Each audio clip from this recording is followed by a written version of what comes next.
Okay. Hello, I'm Dr. Susan Roberts-Stovey. I'm a professor of public health at the University of Northern Iowa.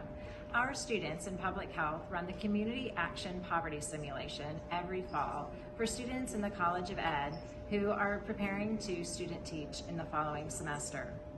The purpose of the Community Action Poverty Simulation is to shift our paradigm on poverty away from something about personal responsibility and more to an understanding about the community responsibility for poverty. We're also looking to develop empathy around the idea that poverty can be isolating and time-consuming, and also that it's very difficult to get ahead in the world in poverty. We oftentimes say, it's really great to tell people to pull themselves up by their bootstraps, but first they have to have boots. Within the poverty simulation, there are 10 stations that people must visit. They must get a job, they must pay their bills, they must go to the bank, they have to go to the utility company, and the rental company. If they need to, they can visit the pawn shop to sell their items.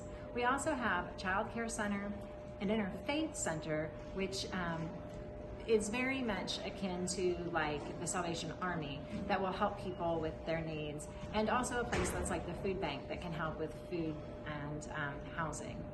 Of course, there's also something similar to DHS that helps people get signed up for the benefits that they may qualify for.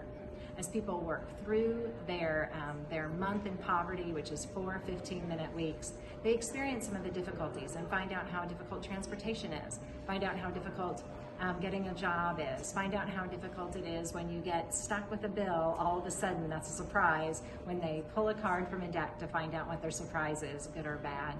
Our hope is at the end of the Community Action Poverty Simulation, and what our data has shown as we've done this over the past few years, is that students will become more empathetic and more understanding in their future careers about what it's like for an educator, what it's like for a clinician, what it's like for perhaps a social worker to interact with people with low income, and how that impacts their daily lives.